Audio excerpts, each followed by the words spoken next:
way too much.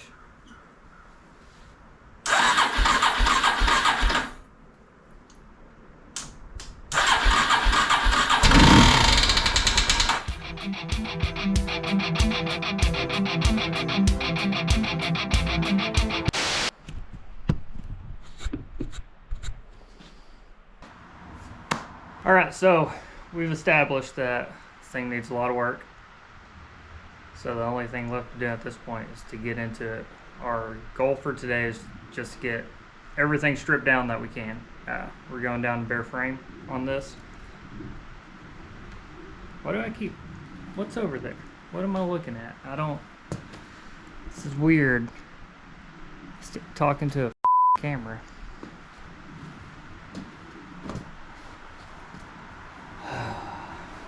So anyways, we've established motor needs work. Something is slapping around inside of it. Probably a rod or the crank. Something. It's not looking good. So we have to dig into that and figure it out. Also, we don't have to, but we're going to. We're going to completely strip down the quad, bare frame, take everything off so we can recoat it. So, yeah, it's just tedious. It's gonna take a lot of work. Well, not so much work. Just, we're in it now. As we go along, we're going to be looking for nuts and bolts that are missing, which is a lot. Not sure where they went.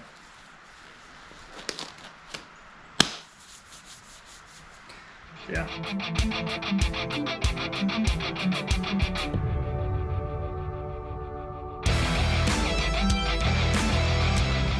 Got a pretty respectable crack there.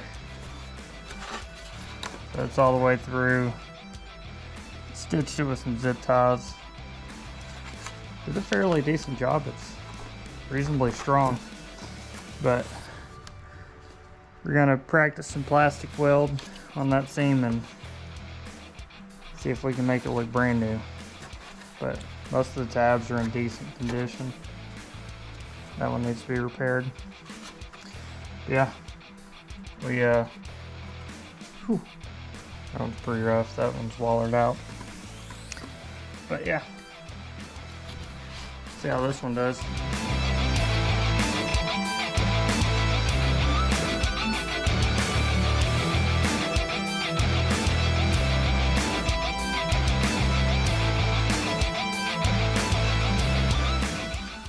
Out this thing.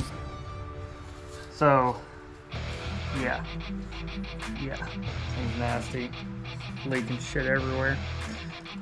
Yeah, definitely some kind of car exhaust. Does not belong on an ATV. I'm all for, you know, making things work, but this is too much.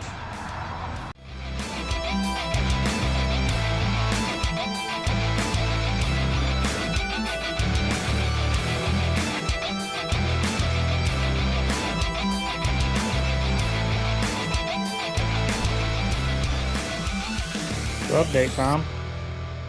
Got a lot of stuff off. Not too worried about inspecting the bearings or anything, because I mean, with me stripping it down this far, I'm just gonna go ahead and replace them. So I'll do the bearings back here, and I guess those would be the swing arm bearings, axle bearings. Oh, same with front. Not too worried about that. The biggest thing that I'm doing today is just, you know, doing the tedious stuff, but also I need to get an idea of what I need to order that I haven't already thought of, which it's a good thing taking it down this far, because hopefully you can see that this is bent. Pretty much got everything stripped off as far as what I'm wanting to get done before I tear into this motor. So radiator, I've actually, looks like I've got to get this oil reservoir out of the way before I can pull it out. But before we crack into this engine, I wanted to point out it's going to be a timing chain tensioner, and it looks really clean in comparison to that cylinder. The head is also much cleaner than the cylinder.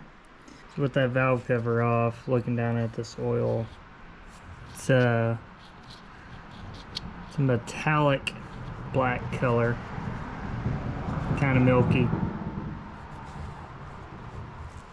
Smells bad. Kind of smells like putrid almost. Now, I'm not super familiar, or actually I'm not remotely familiar with these engines at all. Here's the exhaust cam. It's got this. So that's not sure what that is.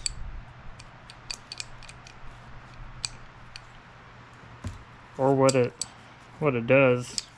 I'll have to look that up. But it definitely seems like something that should not be moving around making that noise. Might be onto something there.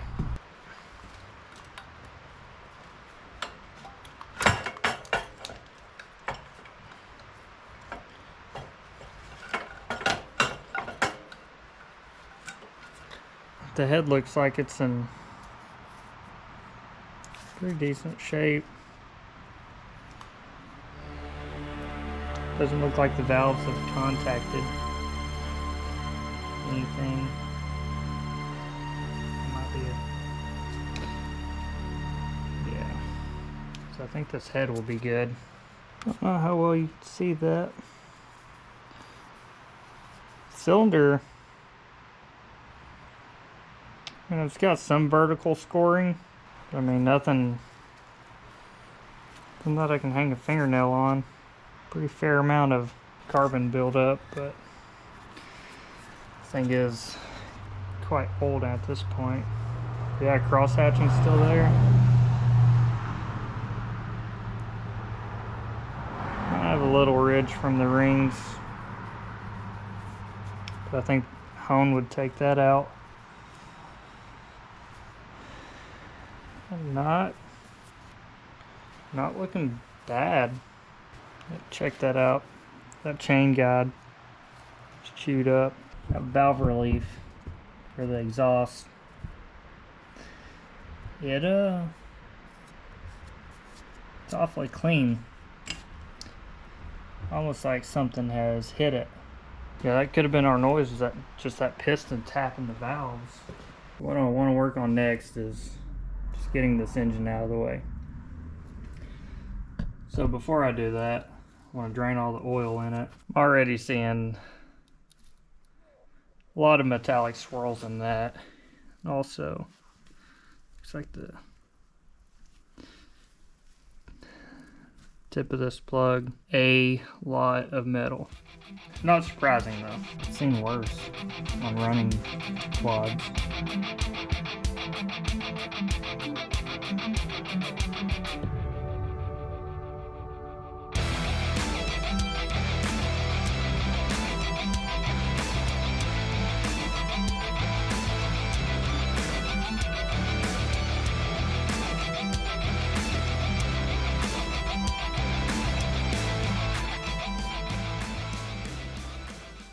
Pull this clutch off and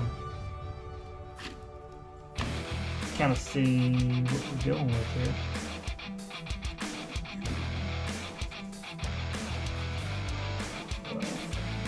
I don't know if you can see that or not, but already seeing some metal chunks in it. That's not great. I don't know how much of a pad that friction plate, well, that clutch pad is supposed to have, but got some on it.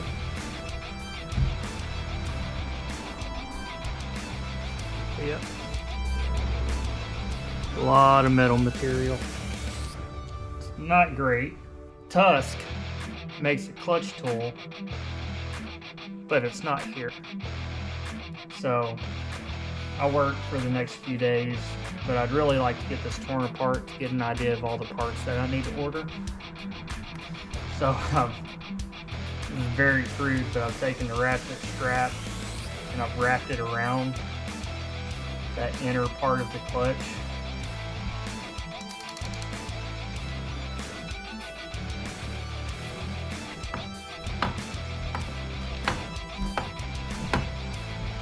So while doing some investigating, by that I mean just sitting here scratching my head, I noticed that, you see how the back side of all of these are shiny? It looks like it has been just rubbed down by something. So I think that might be the big cause of all the metal shavings in the crankcase. Now, I can't figure out what it was rubbing on. There's nothing on the other side of the crankcase. I have no clue. So, I mean, it doesn't really make sense to me. When I went tool shopping this morning, I was like, oh, I need a bigger adjustable wrench just because they're convenient. Then I saw this guy. He kind of chuckled whenever I bought it. I was like, that is way too big. I don't need one that big. But it was so funny when I picked it up.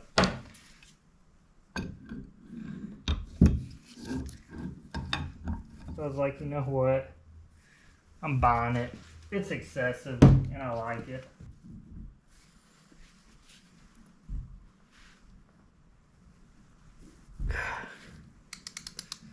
Things on there.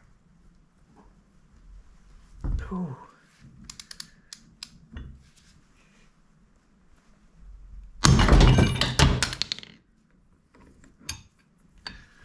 That's it's a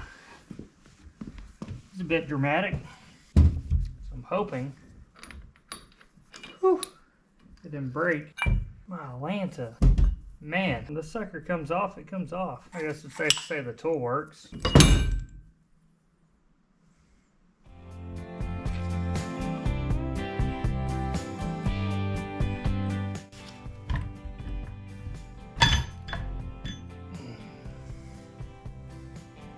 There's no play in any of these bearings. I'm not finding any major chunks. I mean, actually, it's a whole lot better than I thought it would be. Seems like the oil filter and everything kind of did a good job. I've heard that the main bearings for this thing are very hard to get. And I also don't have like a pull hammer or a press. So it'd be much better if I didn't have to replace those. I mean, we will if it comes down to it, but we can avoid it. More of the same. Pads on these, they look pretty good. It says some wear marks on them. Same thing, none of the gears look bad. At least nothing that I'd consider to look bad. No, nothing crazy with this thing either. Seems like all of our transmission is good. Crank is gonna fight us coming out.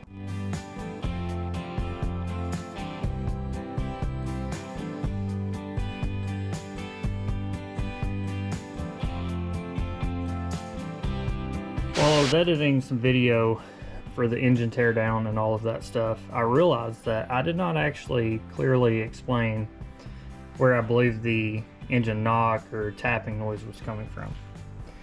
So I kind of hit on it a little bit in the video, and I'll show the valves, and you can see where there was some contact on the exhaust valve with the piston.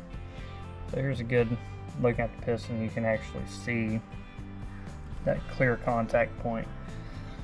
So that was consistent with the valves themselves, which luckily the valves not bent, anything like that. They actually cleaned up really nice. Everything was within spec. So I'm gonna run the factory ones, but I did go ahead and replace this piston. mostly because of the skirt damage. It's got some pretty bad vertical scoring that I can hang a fingernail on, so I don't want that damaging the new piston or the new cylinder after I hone it. My hypotenuse is that the valves hitting that piston, the noise we heard. But deeper than that, I was saying it looked like the engine had been worked on. So this is the factory exhaust and intake cam. So you can see it looks like that has been beat up. So I'm not quite sure what's going on there, or if it was just from the chain snapping or chain losing tension. I'm just not sure. But you can also see this cam gear is not pressed all the way on. And in addition to that, it's going to be really hard to see on camera, but I've got these lined up about as good as I can. But it looks like the cam gear has actually spun. So based on the alignment of this pin, or this indentation, I'm guessing there's like some kind of Woodruff key or something in there, and that's a sweat fit. So it looks like this has actually spun. So, I hope you can see it. The lobes are actually at different points in the rotation. So I think, and I really wish I'd verified this by setting it back to top dead center before I tore it completely down. I think that's basically what our big issue is. Surprisingly, it still had good compression, but that's definitely, at least in my opinion, the source of the tapping noise. So luckily found a guy out in New York that was parting out an 05 Predator, so he hooked me up with both cams, which are on the outside, and they're in really good shape. So we're going to run those in the rebuild. But yeah, so that's it's definitely the source of the issue. I think it'd be nice if maybe you could TIG weld that to where it wouldn't spin, but we don't have those resources here. So we're gonna give it a shot. I think it's gonna work. Everything cleaned up well. So I'm actually doing the video on rebuilding the engine, so that'll be the next one. So anyways, appreciate it. Like, subscribe, do all that stuff. Hope you guys are accomplishing something else with your projects. So thank you.